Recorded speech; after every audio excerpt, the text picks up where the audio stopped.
that really has been a theme of our marriage, Right. that we struggle at times to hear each other. I mean, I can speak for me. Part of it, sometimes my emotions get in the way. Hey there, my name is Dr. Beth Russell, and I want to know, what would you do if you were not afraid? Right now, what would your life, your job, your relationships look and feel like if you could be unapologetically you? What's holding you back? This podcast is for anyone that wants to make a change, but isn't sure where to start. Let's look inward together, and let's talk about you and me, our mental health, our self-care, inner and outer selves, and all that makes us, well, us. It's time to get real, feel the feels, challenge what's holding us back, and connect. This is the Authentic and Brave podcast. So I'm excited by my guest, my very first guest on this episode. I decided to have my husband come and talk with me a little bit about love and communication. Welcome. Hi, Who are you? And tell everybody. my name is John, Yeah, and I'm your husband, you are. and we've been married for 17 years, Yeah. and you are my favorite person on the planet. And that's why I talked you into doing this. Yes. You wouldn't do this just for anybody. No. No. Although we've been married 17 years, but we've known each other Yes, much longer. much, much longer. At least over 30 years? Is that about right? 35. About Yeah, Wow. 35. 35 years. So that ages us right there. We were babies when we met, obviously. Yes, very young. Okay, so why did you agree to come on the show? Knowing what you do, I thought it would be helpful for people to hear our story and how we had to learn to communicate to each other, to learn each other's languages, to be able to, just communicate clearly in a way that you and I would both understand. We don't come from backgrounds that our languages were the same, so it would take some time to get used to how each other said things. So I figured if somebody could learn from how we had to adapt, that it would be helpful. And when you say languages, we both speak the same language, but we don't speak the same language. Right. We don't interpret words. There we the go. same. Yeah, exactly. We're very different that way. Yes. When we got back together, so we dated in high school and then we broke up for a while and then we found our way back to each other, almost 9 years break in between. How would our friends and how would you describe us to our friends? So I would describe us when my friends would ask, I would say you are the wine and cheese and I was beer and peanuts. Mm-hmm. I'm more of a sports fanatic. I would consider myself a guy's guy. And you are very educated and, just a professional. So I always said that you were wine and cheese and I was beer and peanuts. Okay. Yeah, I think that that's a good analogy for us in terms of kind of the way we approach the world and our backgrounds. And so, I think when we got together, a lot of our friends and family were not concerned, but just don't understand and still probably don't understand our relationship because we really do have very different views on some things.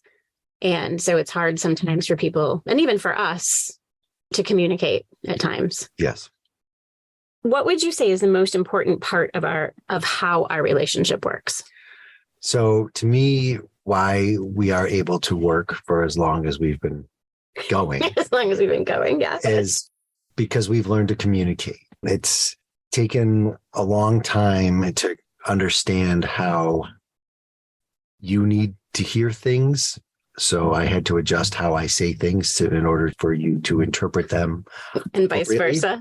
Vice versa for sure. You need to learn how to speak my language so I understand what you're trying to say too. Just because I say something that makes sense to me doesn't mean that it makes sense to you.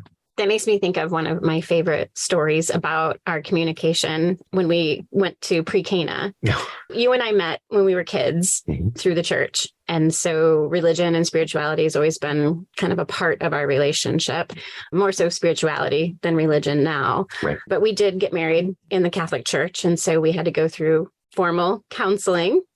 And you're laughing because you know the story, but I think it's helpful for us to share it. Why don't you go ahead and start the story and then I'll jump in. Yes. So at Pre-Cana, they did a version of what used to be known as the Newlywed Game. It's where they take your partner, like all the new married couples or whatever, and they put the wife in the other room, and they ask all the wives a question, and they write their answers on a card, and then they bring them back down. They sit next to you, and then they ask the husbands the same questions to see if their answers match. Right. So the issue was when they asked you the question, you assumed it was through your point of view.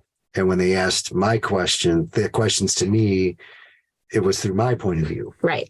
So when you were asked the question, you answered it for yourself instead of how I would answer the question. Right. So when they asked me the question and I would give them what I would say, we would go got them right. And we got every question wrong. Every single question wrong. It was horrible. And once we were sitting there trying to explain it to each other, like, no, you need to answer how I would answer. And yeah. So we got into a little bit of like a heated conversation. I wouldn't say an argument, but it was frustrating because I thought they were asking it from my point of view and you thought from yours. And so we just were not talking the same thing. Yeah. Our meaning and our interpretation of it was not the same. No. And then they came over and talked to us about it. Yeah.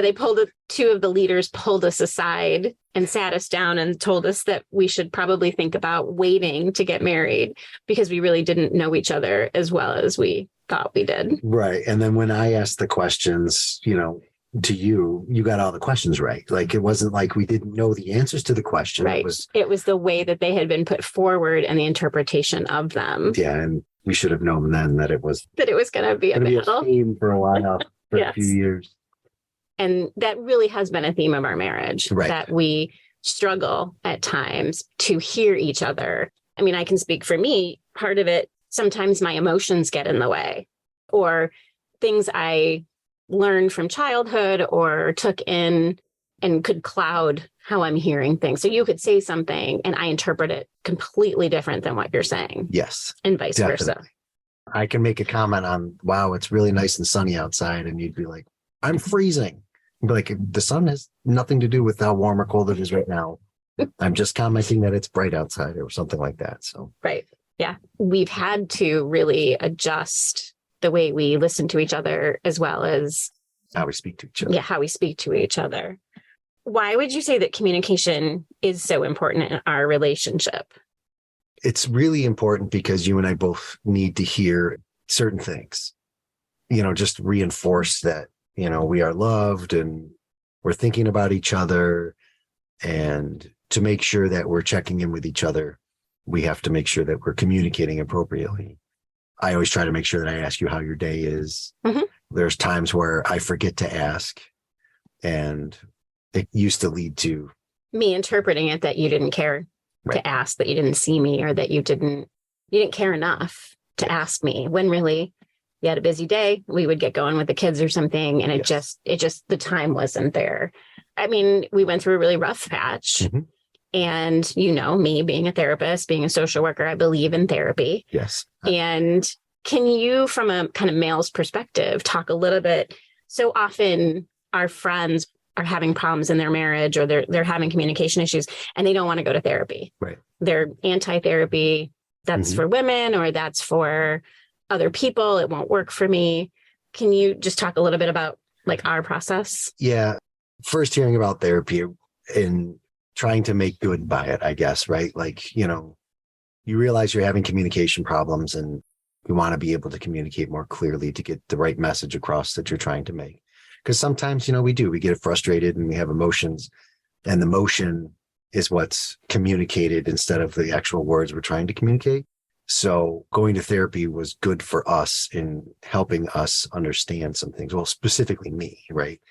I had been a lifer. I had been in therapy since I was young. So it definitely helped me understand myself and the emotional ties that I had that I didn't know that I had. Mm-hmm. And I'll give you guys an example, right? Because this was it for me when the therapist called me out on that. I used to give a or a when something I disagreed with was said. Yeah. So when we're at therapy and the therapist says something and you give an answer and I go, ugh, I was having an emotional response. I would get angry at at the answer. And it was, But then I would say, are you angry? And I you would say, no. no, I'm not angry. I would keep saying that I was frustrated, or I would give it any other term but anger. Yeah. Because I didn't know that I was allowed to be angry at my wife. And that was a hard lesson to learn. And it took me 4 to 6 months or whatever to figure it out that, you know what, it's okay to be angry at your spouse. It doesn't mean you don't love her. It doesn't mean you want a divorce. It doesn't mean anything other than I'm really mad at you at this moment because for whatever reason. Yeah. Your behavior bothered me or I'm. Yeah. So. Well, therapy was super helpful. It didn't start out that way for us though. No. No, it definitely took 3 or 4 times. I mean, 3 to 4 therapists. The first therapist was, I'll never forget that. We sat down with the guy and we're across from the table from him. And well, hang on. Wait, let me just add a little bit there. We had little kids. We had 3 little kids, all under 5. Yes. You were working full time in a shift work. Yes. I was working full time as well as a college professor. We had some support, but your mom, who had passed away, was one of our biggest supports. And so we were a little bit on our own. And it was one of, we had to arrange a lot to get to that therapy appointment. Yes. So we had a lot riding on it. Right. Yeah. There was tension between us. Yeah. Yeah. Because you don't know how it's going to go. And don't know when you're not used to therapy, you're kind of assuming that somebody's going to try to dissect your brain kind of thing. So you're guarded. So we sat down. Yes. Yep. And the guy basically said, okay, so can you guys tell me a little bit about yourself? Yeah, did the assessment. And asked, so why are you here? And we told him it was because we love each other very much. We're struggling a little bit communicating with each other. Or a lot. And well, you never want to make it sound so bad. Right. But we said we weren't communicating and we were there to learn some more tools of how to communicate better. And the guy looked at us and goes, wait a minute. You guys love each other. Yes. Yes. You have trouble communicating. Yes. And you came to me to help you communicate. Yes. Yes. I'm not going to be able to help you communicate. If you guys love each other and you have communication issues, you really don't need to be here. So essentially we were fired from our first therapist for knowing what our issues were and what we wanted to work on. And maybe he just didn't have the right skill to be the person to help us. Yeah, it was really, really strange because you're looking to this person for help and he's like, you already know what the problems are. Why fix it? Why can't you fix it? Yeah. So we went to another therapist, and that too, while she helped us some, I felt very attacked. I felt that she sided with you. Yeah. If you ever go to couples therapy and one of them's like, well, I think you really need to listen to what what he's trying to say. It did really sound one-sided, and it was where I felt very heard and justified. I felt bad that I felt very alienated and even worse about the relationship because I couldn't understand you. I just wasn't in a space emotionally. And I was doing my own therapy, but I wasn't in a space emotionally to really understand why we were having such communication issues because we were trying so hard. And that spoke to our communication problems because the therapist understood the way I speak, but didn't understand the way you speak. So that's why I think. And that's why it was just a weird mix. So that didn't last long either. So then we finally went to a third therapist, and she's the one who pointed out to you some of your bodily reactions that she could see and observe that I kept picking up on and saying, I know you're mad. Yeah. And you kept saying, I'm not mad. I'm not mad at you. But I could see it. And I still not too pleased with how that all came about. But I learned. Right. I mean, the therapy process, we stayed with her for a little while, and she did really help us kind of understand our communication better. Yeah. I mean, I think that was really. Yeah, it helped me with my emotional response to a lot of the communication frustrations that we were having. Yeah. So it kind of helped me take a step back and understand that if I was getting angry because the message I was trying to convey wasn't being received, that instead of getting angry and frustrated with it, try different words or just take a deep breath and try to communicate. And she gave us some tools, just like in the last episode, I talked about the 5 love languages that helped us understand what the other person needs from us in addition to what we need. knowing me now, you know my love language, but at the time you used to give me a lot of gifts. Yes. Oh my God. And I'm not a gift person. Mm. I love to give gifts. Yes. I love to find the right gift. I will listen to what people say and I will pay attention and try to give them something of meaning, Yes. but I'm not a big gift receiver. That's not my love language. No, and that's again, communication. Because you are such a perfect gift giver, you always would think, oh, then she likes to receive gifts because she's such a giver. Well, that's not the case at all. Many times I've missed the mark that I've been trying to hit. But that wasn't your fault. No, that was a way that you expressed your love and appreciation, and I didn't see it. Right. And I think that that's a big piece of the communication too, is I didn't see the things that you were doing, that you were communicating in your way. Right. Because it's not my love language, or it's not the way I would do it. And so I had to get out of my own way and recognize, oh, I know I'm trying. And so is he. You're doing the best you can, just like I'm doing the best I can. We're missing the mark, but we're both trying. Right. And I do think that that really kind of helped carry us through. Yeah. What would you say is your biggest pet peeve in an argument or with communication difficulties? My biggest pet peeve in life in general is having to repeat myself. I'm not a fan. It's hard when you're a parent. It is. But, I get really frustrated because, again, I don't like to repeat myself. But, and there we go, just repeating myself. But having to reword things sometimes when we were struggling with communications would become super frustrating to me. And I would get pretty angry because, what you think sometimes can be such a simple message gets lost in translation. And it's up to the communicator to make sure that the communicatee understands what they're trying to say. So it took some time to figure that out, but that is definitely my pet peeve. Well, and I also think for me, my pet peeve is the fight flight response. Yeah. You are someone who... Yeah, I was always taught, don't go to bed angry, solve all your issues before you go to sleep. And I was taught, sleep on it, take a break, breathe, feel your feelings, figure it out so you can come back in a less emotionally reactive way. Yeah. And some of our arguments would get heated. Our early arguments were not fun. No, they weren't. And it would turn at times to not being nice to each other because our emotions were so high. Yeah. And so the rupture was deeper and we had to do more of a repair. Yeah. And the more communication difficulties we had, the harder it was to repair because we didn't have the time or the energy or really even understand what had happened. Yeah. That's something we definitely have had to communicate about. Yes. And I used to always get so paranoid when the fight or flight response on you would kick in, then you would leave, and then I would wonder if you were ever coming back. Right. And I would always come back, but I never communicated that. Right. So once you and I had that conversation when it was not a heated argument that said, I will always come back, then I trusted that you would. So if you ever had that, whenever you had that response again, I wouldn't act the same way.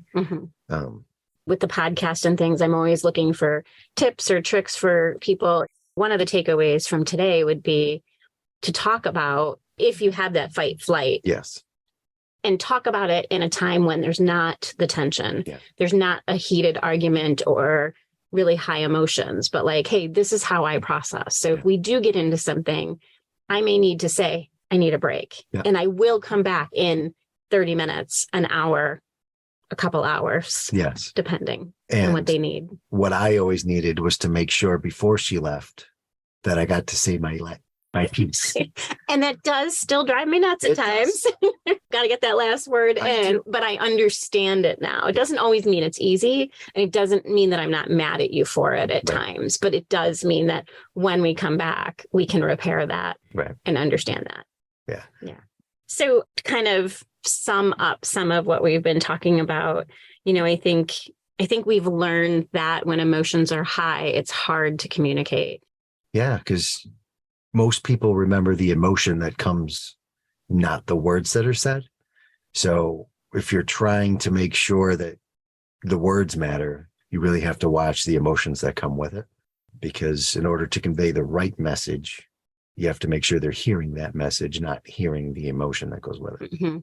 And I think we didn't talk at all about shutting down, because I think that also when there's this lack of communication, one or both of us would shut down. Oh, yeah. I mean, when we were really frustrated with each other because what we were saying wasn't heard, you really do stop communicating entirely. Yeah. Because you're like, you know what? No matter how many times I tell you this, you're not understanding what I'm saying. So how can I say it any plainer, any clearer? Mm-hmm.